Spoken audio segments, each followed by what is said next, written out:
Hello, everybody. Welcome to our board chair roundtable. We're going to give everybody a couple of minutes to come in, and then we'll get started.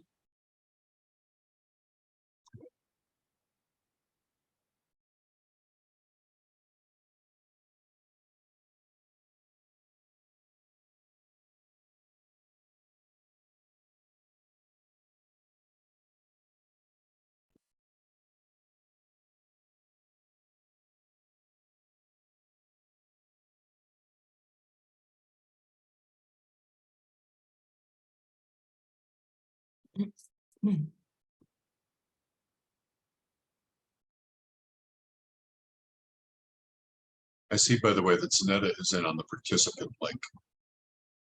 That might be the issue. That's good to know.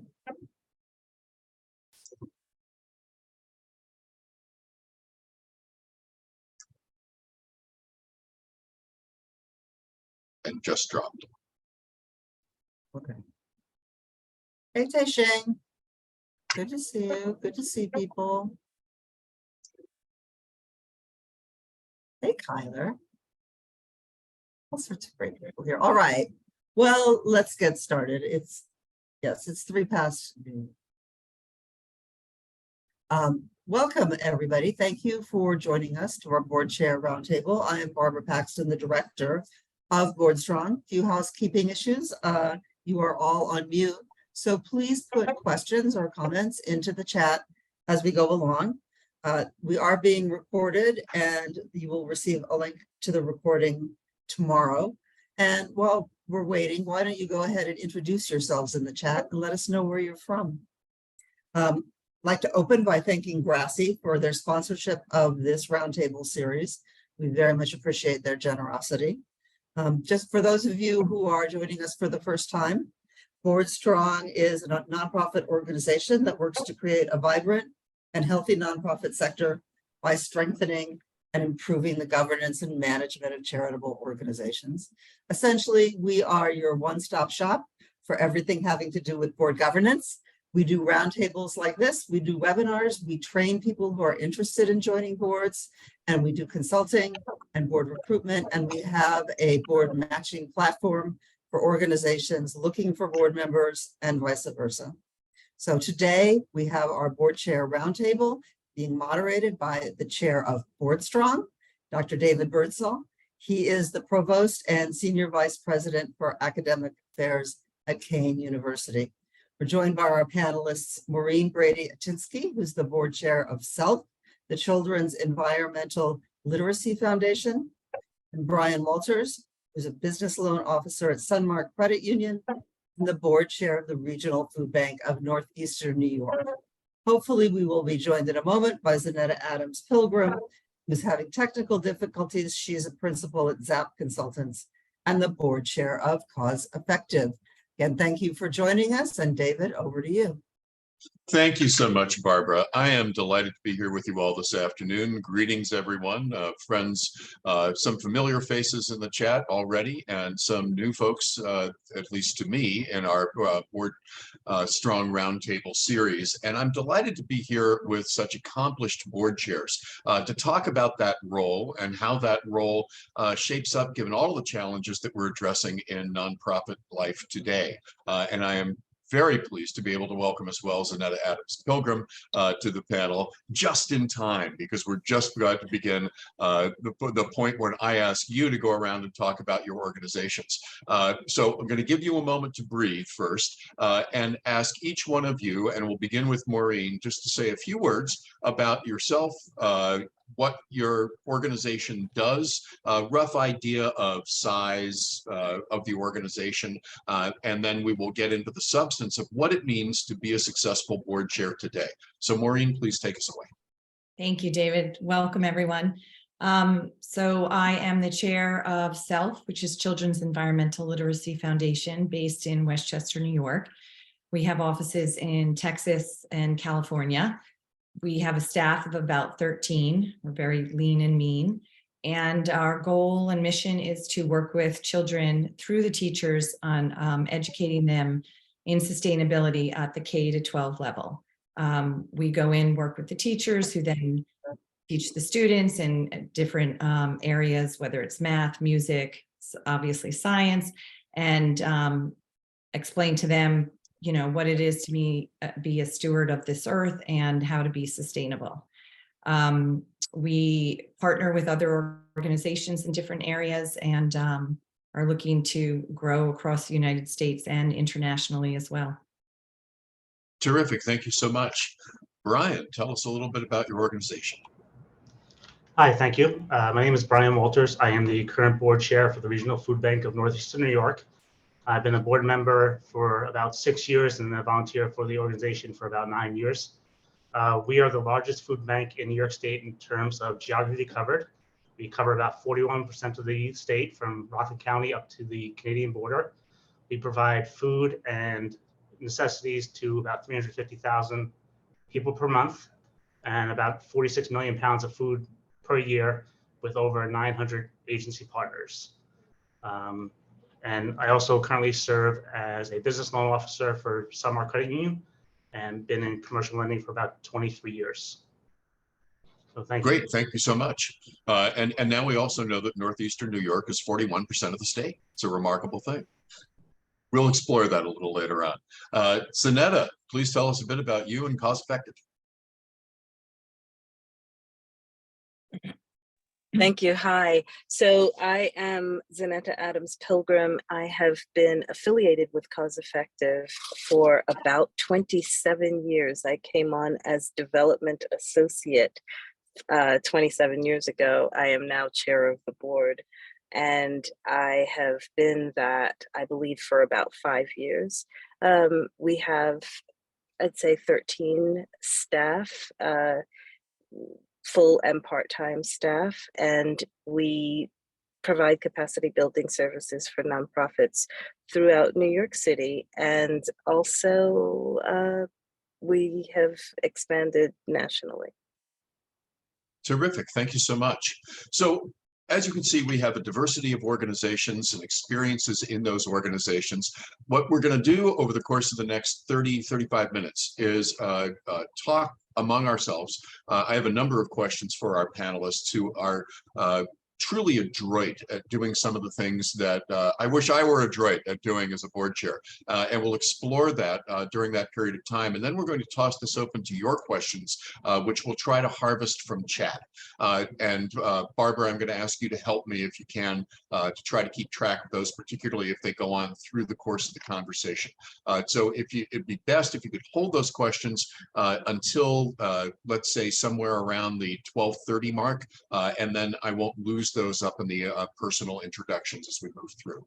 So the first question I have for the three of you is to say a little bit about the role of board chair as opposed to other members of the board. We know that every board member needs to be invested in the fiduciary responsibility, overseeing the finances, the strategy development, the direction of the organization. But the board chair is a different role among those directors. And so I wonder if you could say a little bit about what that means to you. And floor is open. Maureen, you're the only person without a mute on right now, so goes to you first. Okay. So I've been involved with this organization since 2012 and assumed the board chair role several years ago. And I think one of the things that I think is most important is to build a sense of community with your board. I know that's been challenging over the last few years because people are in different locations and not in person as much as we used to be, but just, check-ins, reminders, just reaching out, whether it's, their birthday or an anniversary or something that is happening in their lives, just to know that you're thinking of them, because at the end of the day, we're all volunteers volunteering our time here.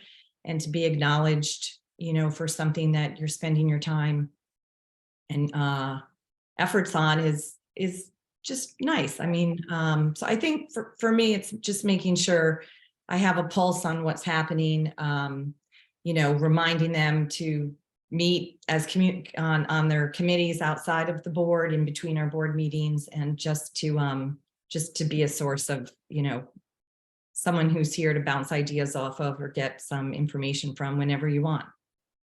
So that community building piece is something that all three of you talked about when we spoke earlier in the month about your role. And Zanetta, you talked about spending a good deal of time sort of chasing the social in the organization. Can you expand a little bit on what that means at Cause Effective? Sure.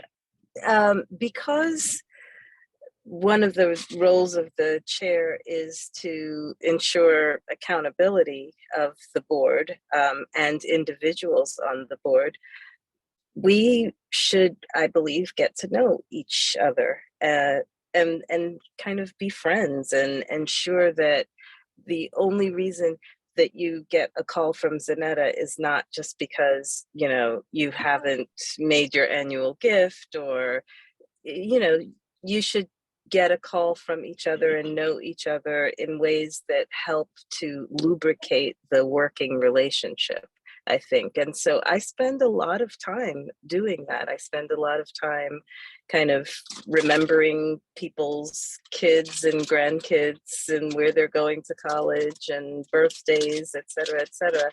I want for people to not just, you know, fear when they see my name on their cell phone that I'm going to be asking them to do something. So you want people to pick up that call when they see Yeah. that name coming. Yeah. Very important. Absolutely. But what I was also going to say, though, that the partnership with the CEO is also what makes the board, I'm sorry, the chair role unique. My partnership with my president and CEO looks, and at every organization it looks different. I'm also chair of the board of a small theater company, but with Cause Effective, my partnership with the CEO looks like a weekly meeting, a weekly 60-minute to 90-minute meeting, actually. So, and that's not happening certainly with other members of the board. So there's a difference, for example. And I would echo that as well. Having regular meetings with the CEO where it's not reactive. So this way you're staying ahead of the game. If anything comes up, having a set time each week, even if it's a half hour, just to touch base. And you don't always need to use that amount of time, but having that time allotted is something that would be important. And as Zanetta had mentioned, knowing your board members, having one-on-ones with them. I go to the orientation for the new board members to meet the new board members as they're coming in, give them my contact information, and say, you know, I'm here to make sure that you're getting your most out of your board experience. This way, their time and talents being utilized how they see fit best, and also what's best for the organization. And we're about 112 employees. I know as many employees as I'm able to know, more than half of them, by name, by position. So having that connection with the board and CEO and staff is extremely important. So we have, and Maureen mentioned earlier that in the age of Zoom, sometimes community building is a little hard. You're geographically dispersed, Brian, your organization. You exist in 41% of a very large state. How do you balance the virtual and physical presence to try to create community on the board? It's been a challenge, especially coming out of COVID. We try and get as many people in person to board meetings as possible, and the annual meeting each May is pretty much required to attend in person. We have our main facility in the capital region, which is about a 50,000 square foot facility. We are building a new facility in the Hudson Valley, which would be about 40,000 square feet. We already have a location there, but we've kind of outgrown it. And we have an advisory board down there, and we're trying to include advisory board members on our oversight board as well, have a few of them from there on as well, to make sure we get their input, because they are such a large portion. The Hudson Valley is about 40% of our beneficiaries are in the Hudson Valley, about 179,000 people. So to try and get them involved and present in our capital region board is extremely important. Very important indeed. And I want to go to the issue that Zanetta first raised in the ED relationships, but I wanted to note first that all three of you have been through executive director transitions in the very recent past, and sometimes pivoting from a very long-serving executive director, as indeed we have with our parent organization, Nikon, in the very, very recent past, after a 41-year career for Doug Sauer. So there, there are challenges there, and I want to hear about those. But first, I want to go to this issue that Zanetta, you just dumped into chat, that these weekly meetings are not supervisory, they're collaborative and supportive. How, and I'd like to hear from each of the three of you, beginning with Zanetta, do you toe that line between sort of strategic oversight and support and the board veering into the daily business of the organization, which is, I think we agree, not where we generally want to be. Zanetta, can you take us off on that first? Sure. So fortunately, because our business is capacity building, we kind of have a very clear understanding of what is governance and what is management. And, you know, let's say, for example, and this is not the case with CE, but let's say, for example, a personnel issue comes up and a CEO needs a thought partner in how to deal with it. You know, I would talk to the CEO as a colleague surrounding that issue. But if it becomes an issue about, if it grows into liability for the organization, then that's a governance matter. So the management matter is, you know, how to deal with the personnel issue. The governance matter is what, you know, is this a liability for the organization? So it's on a case-by-case basis, but we try to identify that in our conversations, right? Right. And so to a certain extent, this serves a signaling function for you too, that you're getting information about potential strategic risks that the organization might face down the road. Thank you. Maureen, how do you toe that line? And how do you work with your ED on a regular, is there a fixed interval? How do you do that? We have a weekly setup meeting that we catch up on, and it's similar to Zanetta. She'll meet with the COO, and then the ED and I will meet on a weekly basis, and I'll get the report. If it's related to a personnel matter, she's usually just, you know, letting me know what's going on. If it does fall into a different situation, I'll say, you know, this should get punted to our outside counsel, or someone should at least look at it and eyeball it to, you know, make sure we're doing what we're supposed to be doing. You know, other issues,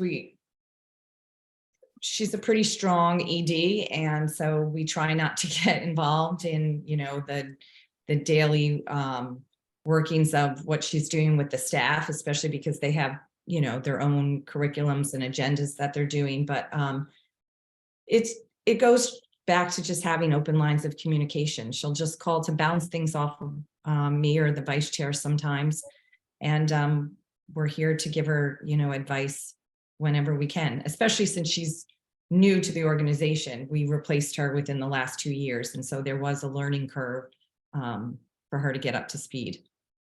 And I'm just inferring from that answer that that's not always you providing that advice. Is that correct? That you'll pull in other members of the board for that when that's appropriate?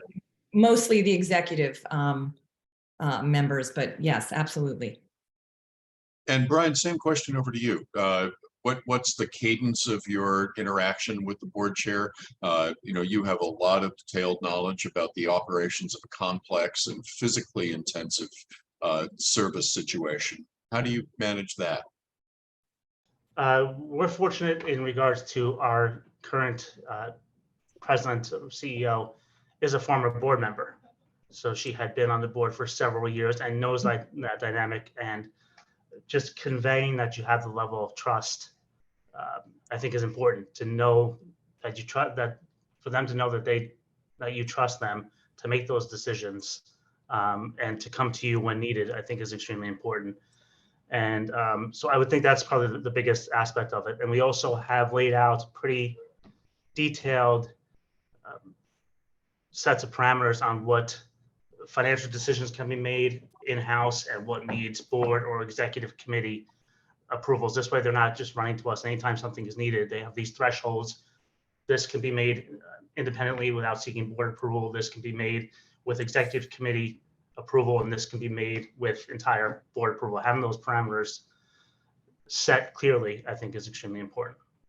Absolutely, and that helps to clarify that management strategy divide too, while still creating some measure of community. Now, Brian, you just mentioned that your current CEO came aboard as a former board member, but all of you have been through transitions, and I believe that you're unique in that regard, as are we, indeed, at Nikon and Boardstrong.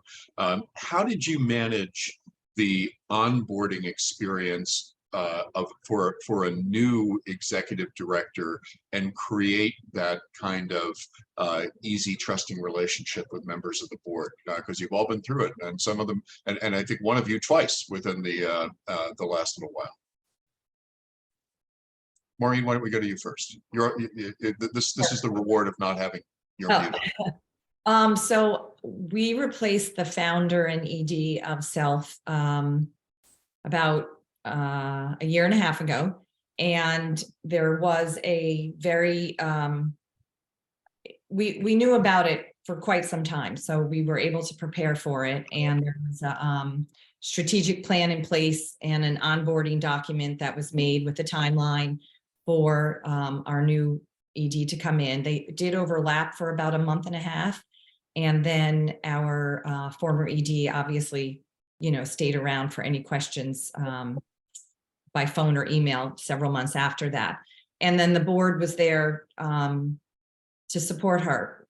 The board was also extremely involved in meeting the candidates that we were interviewing. And so they were very aware of, when we finally chose one, the fit, the personality, the background, everything was just absolutely perfect. And we tried to make it as smooth as possible. And she's been doing a phenomenal job. So I think our board obviously did a great job. Thank you. Brian. Thank you. As Maureen mentioned, we also had a pretty lengthy overlap between CEOs. So about 2 months from the current CEO to our new CEO. We went through this twice within the past 2 years. We replaced a CEO that had been with us for about 37 years, which was pretty much our founding CEO. He retired and then was replaced by our current CEO, who's phenomenal. And then she decided that she wanted to retire and move out of state. So our succession plan was clearly laid out with timeframes of when notice had to be given and what steps had to be taken in hiring the new CEO. And we learned from the first one to the second one. I think one of the best things we did during the second search was we hired an outside consultant to assist with the process, because when you're doing a national search, filtering through that many resumes, that many phone interviews and screenings, it is a gigantic task. And our former board chair dedicated a tremendous amount of time in doing that. But having the overlap of almost 2 months is very helpful. There's a clear schedule of what's happening each week, staff members that they're meeting with, drivers that they're going out on the road with, coordination between the two facilities. It's all laid out in a detailed schedule for those 2 months. And our new CEO is very open with communication. So I communicate with him very regularly, as well as our current CEO throughout this process. Terrific, thank you. Zanetta, you observed in chat that a lot of the best practice depends on the condition of the organization, its maturity, its size, a bunch of other things. What was your experience in CEO transition? Well, so our CEO transition is occurring as we speak. My CEO her last day is June 30th. She gave us 3 years notice She said that she was going to retire in June of 2023, back in 2020. So we had a really, really great runway. We were able to be very thoughtful about the firm that we chose. We've had a commitment to a firm that could fully embrace our desire for a DEI approach. We ended up conducting this search over, I would say, a year, including a lot of board training in order to do the transition in an equitable manner. And the candidates really did jump through some amazing hoops, including the candidate that was finally selected, which just had to be an internal candidate. We are thrilled about that. The transition between the current ED and the internal candidate is very, very smooth. I'm sorry that I'm breaking up. But generally, the one last thing that I want to say, if you can hear me, is also a transition coach. If you get anything out of everything that I said, transition coach. Terrific. And Maureen, go ahead. Oh, I just wanted to make one more comment that in light of the last few years, if you don't have the succession plan in place, because we all have the benefit of knowing that our founders or executive directors or CEOs were retiring with notice. Sometimes that doesn't happen. So having a succession plan in place and steps to turn to, God forbid something happens to your executive director, I think are very important. I would Absolutely. agree with that if I could. And we had a succession plan in place, which was very helpful. And we included key staff members to be in the interviews with the finalists.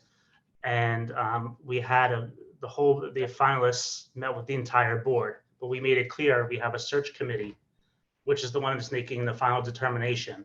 However, we're bringing you on board to make any comments, concerns that you might have, so they are addressed and we take all those into consideration.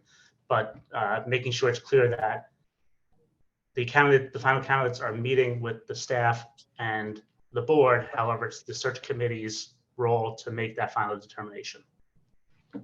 Absolutely. And we had a very similar experience in all of these particulars with heavy board involvement, and it yielded us, with an outside search firm, the wonderful Megan Allen, who is our CEO and who is on the call with us today.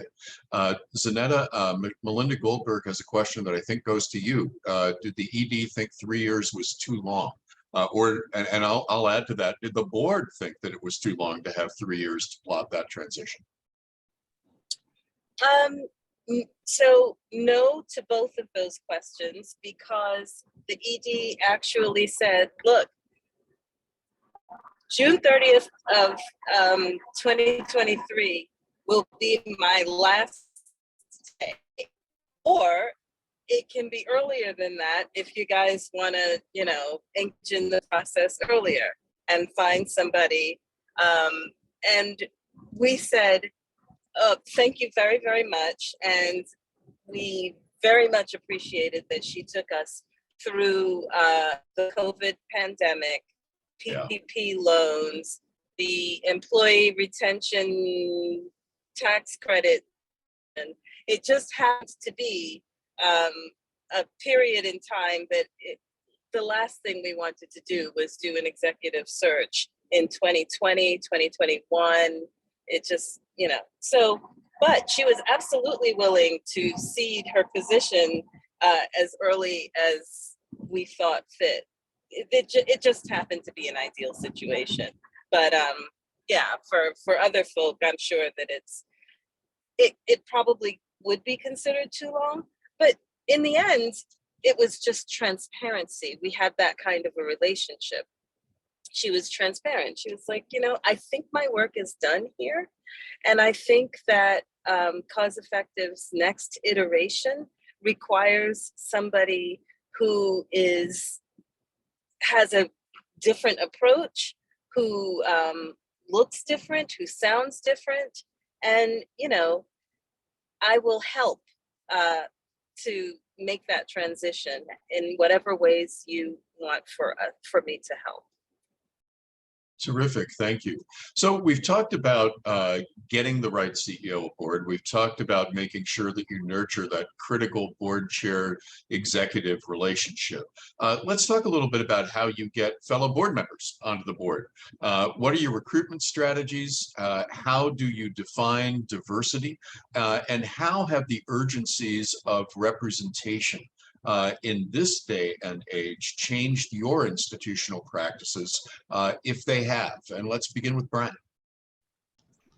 Thank you. Yeah, we have a very, I would say, a large board. We're about 27 members.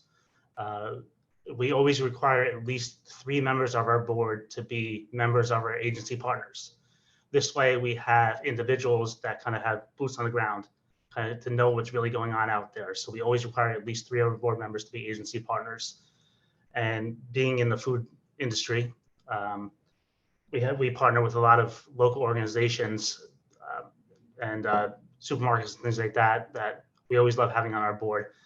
But there's always a focus, okay, on, well, what strengths do we need for the board as far as financial, legal, IT. You look at the gaps that you might have and recruit that way. Okay? Do you have an IT need? We need to fill somebody in one of those positions, because expanding outside of just having a lot of bankers on the board can be difficult. So you always have to have that in mind. So diversity on the board in terms of race, gender, geography, making sure with the service area that we have people from different geographies, economical diversity. All those are very important and something we keep in mind every time our nominating committee is out searching for board members. So it's a well-known organization, and we have a mission that's very easy to understand. Basically, we feed hungry people. So there's a wide bench out there to select from. We just have to keep in mind, okay, well, what needs do we have on the board, and are we doing everything we can to make it as diverse as possible? And I hope that answers the question. Thank you. It does. Zanetta, let me turn to you. I know that you were conducting your search for a CEO and operating the organization under the aegis of a new strategic plan, which foregrounds issues of diversity. Can you talk a little bit about that and how that has shaped your recruitment strategy since adopting that new plan? Absolutely. So the first thing that we did was to define what diversity meant to us.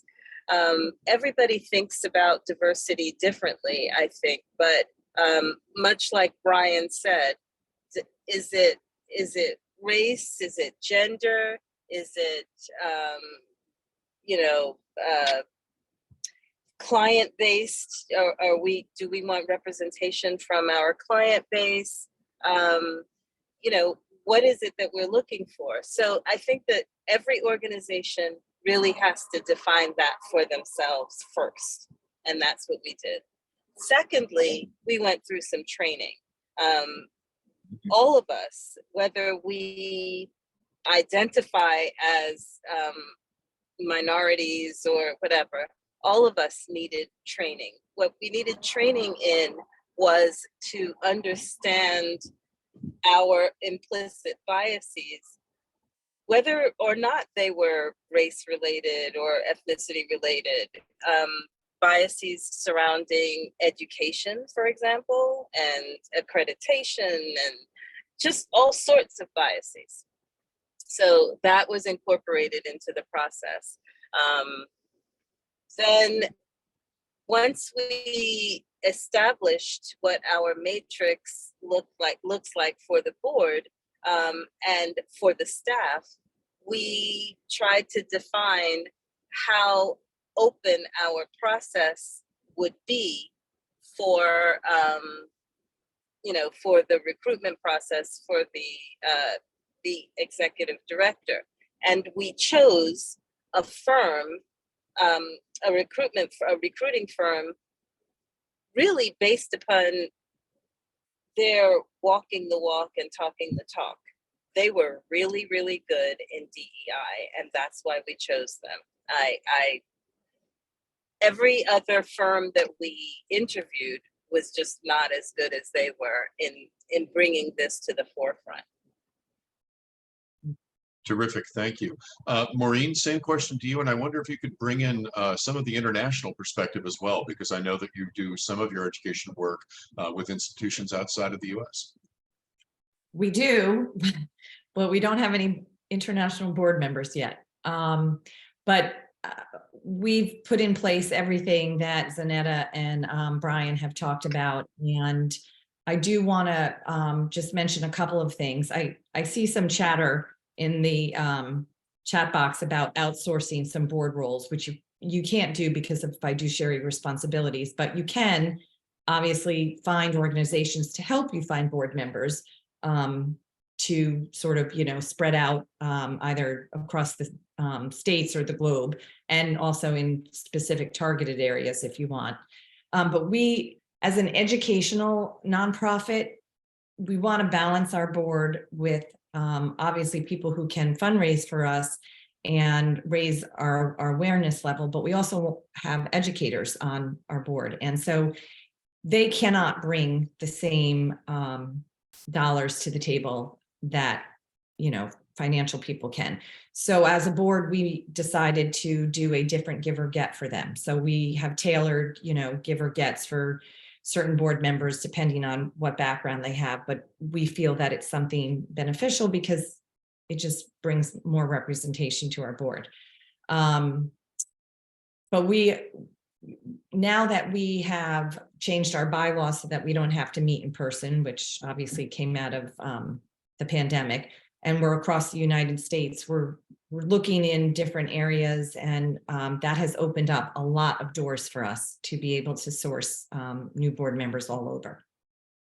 And you want to keep that as a permanent state of affairs, right? That's no longer just a pandemic response, but a strategic pillar. Absolutely, because we, like one of our board members that joined us several years ago, he gave us enough money to start a program in Houston, Texas. And so now we have a number of members in our board members in Texas. We've partnered with another nonprofit in California. And so we're in the process of adding some, we have one board member who sits there. We'd like another one, and maybe another educator there. And so we're trying to be strategic about where we're going to add our board members and make sure they have a tie to where we are in place working with teachers and children. Terrific. Thank you so much. And just kind of, if I could, to pivot back, we had talked about CEO searches. Our current CEO, who steps down at the end of next month, saved a few board seats for the new CEO to select. So I think that was a very thoughtful thing to do for her to do, was to let the incoming CEO be able to seat a couple of board members and make those recommendations. It helps. And Zanetta is pointing out that they did the same at CE in this last round. So and there is an extent to which can sometimes become a pathology, right? That there's a relationship between boards and executive directors. You want to make sure that there's independence, but at the same time, you want to make sure that there's a harmony of interest. So that's another line to walk here. I could talk to these folks. I have questions that will last all day long, but I really want to get your questions in on the chat. So please start filling that. And I wanted to direct some attention to Jonah's question about the outsourced board responsibilities. And I agree with everybody's comments so far. That's not something you can do. But I did want to underscore that there are two kinds of resources, sometimes linked in the same organizations. So there are organizations that will help you find board members. And Board Strong is one of them. And Cause Effective does some of that work too.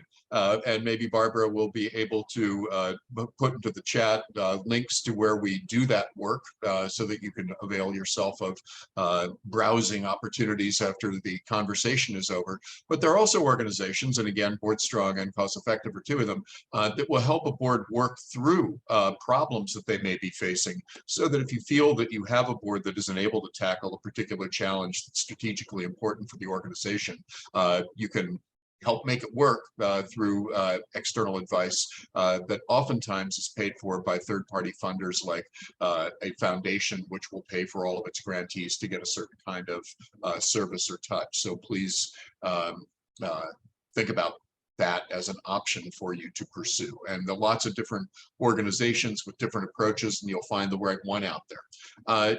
David wants to know, have you led a board through a growth phase or a capital project?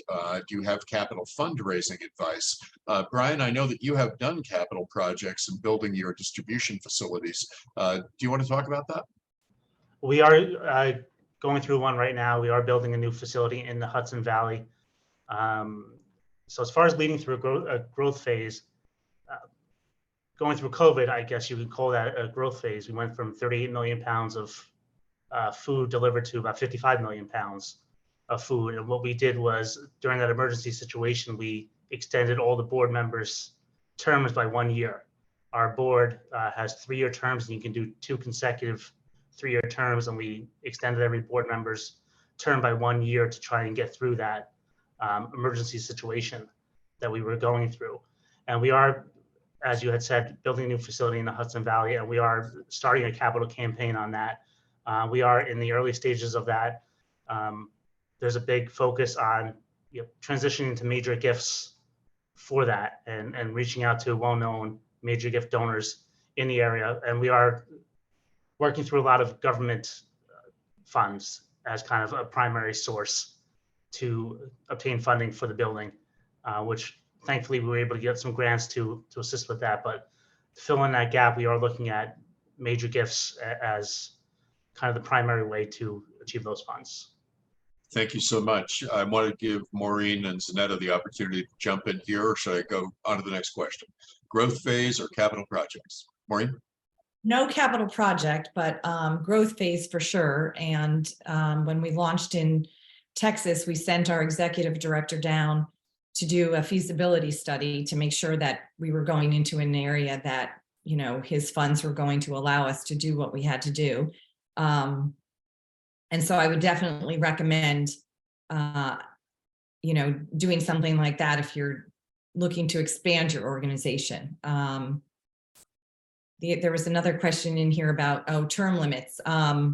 Again, I would just say, you have to do what's best for your organization. If there's somebody that is not pulling their weight, then you need to have a one-on-one conversation with them. Alternatively, if there's somebody that is just fabulous and their board term is up, as long as the rest of the board agrees that they're, you know, still valuable, there's no reason why you couldn't extend another term to them. I think it just depends on how your board is set up and what you're at the time is happening. Thank you. Yeah, we let the board members come back after their 1 year required to step down. They can come back and do 2 more additional 3-year terms after that, for as long as they're able to contribute. And I know this, Zanetta, you're unbounded at CE. People can serve as long as they are productive and working together effectively. You want to say That's exactly right. Yes, we have terms, but we do not have term limits, and we like it that way. Right. Those of us who, you know, want to repeat our 2, or since COVID, 3-year terms. So now it's back to 2, but it did get extended over COVID to 3-year terms. So we come up for a vote, and first of all, we ask the person, well, we also have actually board evaluation built into our process. So the evaluation of the entire board as it, you know, as a board, but also individual board members.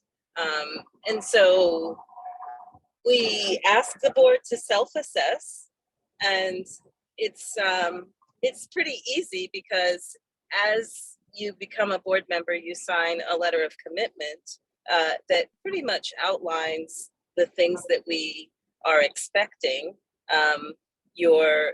Our give get is flexible. It is, give to please make a stretch gift. It's flexible, but it is understood. We know when you join the board how much you say that you can give, and then you commit to that. And so that's what's expected of you, and et cetera. So you can look and see whether you've done what you said that you were going to do. Have you played a leadership role? Have you been attending committee meetings and board meetings and actively participated in one or two programmatic events? And if you've been doing a good job, then we ask for you to continue. We don't want to lose people. It's not easy to cultivate good board members, so we don't want to kick anybody off that is doing a great job. But if you're not, you also have an opportunity to say, hey, it doesn't look like I'm doing what I thought I could do, and I would like to leave. Or comes my job, if the person doesn't say so themselves, to say, hey, look, remember this letter of commitment that you signed? You haven't been to, 50% of the meetings. You haven't played a leadership role. You haven't been able to kind of give or get as promised. Perhaps there's another role for you within our organization. Perhaps you can be a volunteer. Perhaps, there's an advisory member. We have lots of those. And it's diplomacy. Remember, I did say before I did this, I was in the world of diplomacy. So yeah. That's right. Experience at the UN, not necessarily required, but extremely useful in these cases. And I think that gets to a good portion of CFD's question about dealing with advisors. And I assume we're talking about directors in that case who don't participate. You've given some examples about that. I don't want to lose questions from Jessica about CEO salary, but we have gotten into the give-get area. So I just wanted to pose a question there. Maureen and Zanetta, you both talked about having a flexible give-get to a certain extent driven by the desire to make sure that you have all of the good thinking around the table that won't be constrained by having a $10,000 or so give-get. And I just want to take 1 second. The give-get practices vary substantially across New York State.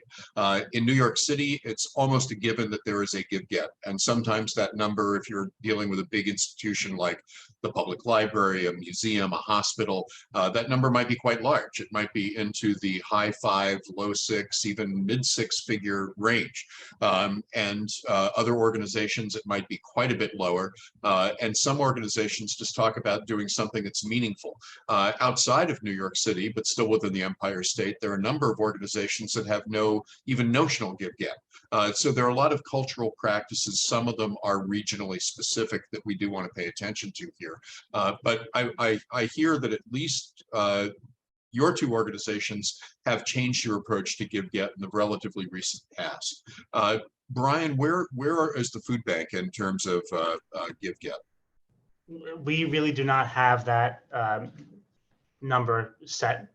There are a lot of ways to give and participate, and we have numerous events throughout the year.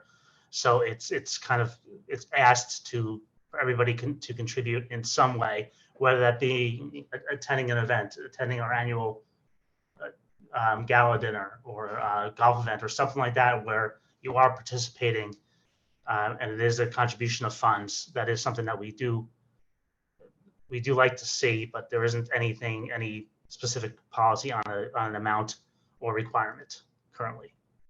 Or if we have a capital campaign, that is something that can come up in discussion, but nothing at this point. Thank you so much. I want to pick up a question in chat from Peggy Marble, and this will be our last fundraising question. And she asks about boards with associated foundations requiring financial contributions from everyone. And I would just make the observation, I'll take, please feel free to chime in on this, but I'll take the first crack at this. It's really critical whether you have an independent fundraising entity or you just raise money directly for your nonprofit, that all directors contribute. There are lots of foundations that will downgrade your application if that doesn't happen. And that needn't be a significant amount of money. If somebody writes a check for $5, that means that they're a contributing director. And if you're prioritizing the participation of people who might be in your service catchment, many organizations do, senior housing center, supportive housing of any sort, who wants people in those facilities to serve on the board. I'm not endorsing that or objecting to it. I'm just saying that if you want that, you're not going to get a big gift, but any gift really becomes important for the funders in that regard. Anybody else want to get in on that particular one? No, I do just want to mention, I'm seeing some of the chatter here.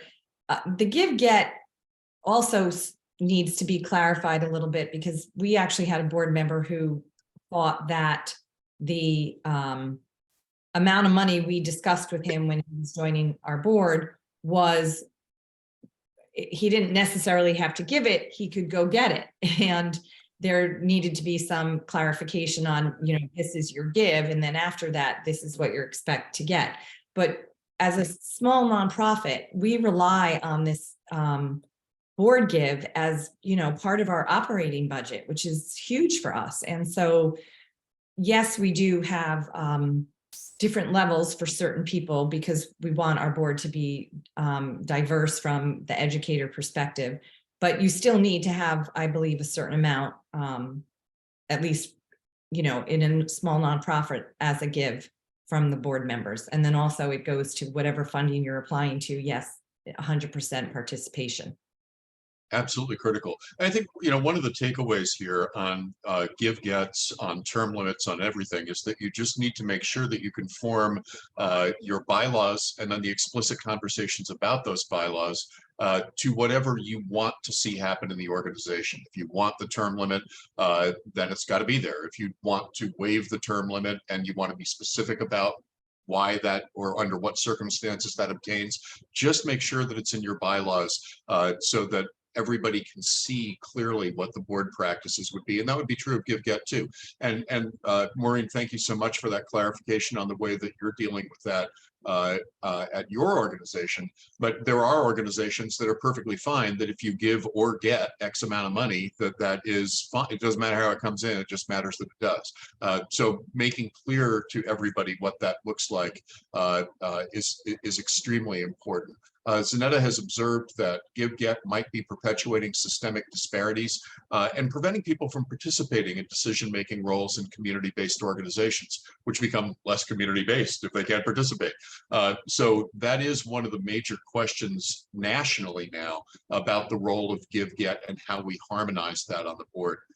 We only have about 5 minutes left, and I wanted to get to two questions before we close out. And one is from Jessica, who wants to know how you evaluate the CEO's salary, both for purposes of original offer and for purposes of retention. Any thoughts on that, please? Well, I mean, most of us probably, oh, I'm sorry. No, go ahead. Go ahead, Brian. Zanetta. Most of us probably, probably use as a baseline the Nonprofit New York survey of executive salaries. And I say as a baseline because we've come to a point where, and this is just honest speaking here, the Nonprofit New York salary survey might demonstrate, let's not even talk about CEOs, let's talk about for directors of development, for example, might say that for an organization whose budget is $5 million or less, that works in education, that the director salary is, I don't know, $125,000 across, average or something like that. And that might be the case.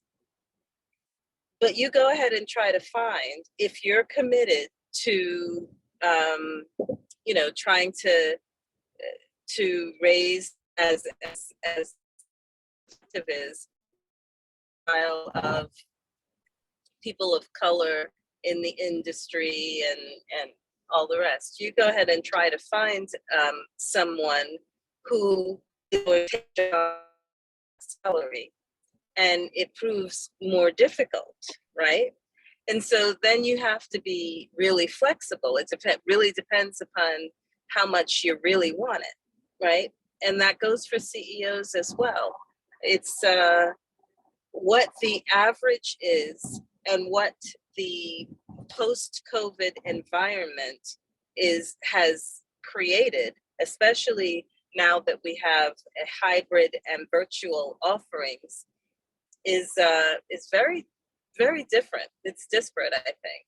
I haven't found, I have found Nonprofit New York to be a great baseline, but I'm finding that we're negotiating higher.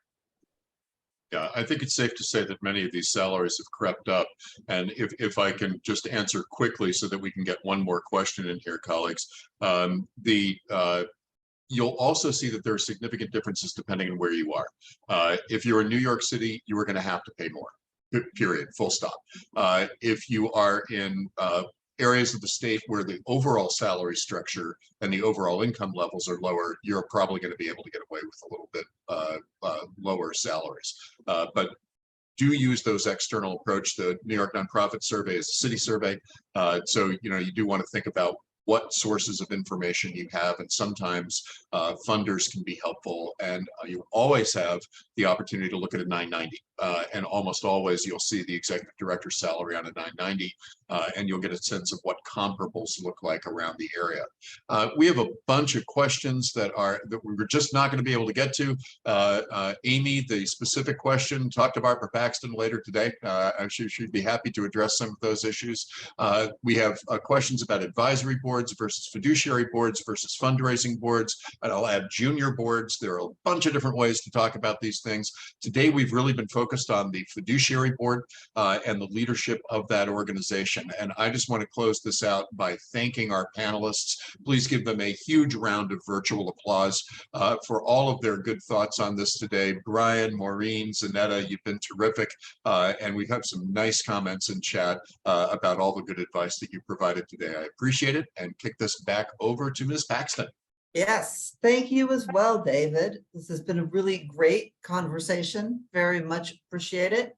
I'd like to thank all of you, the panelists, for participating. Again, we'd like to thank Brassy for being our sponsor.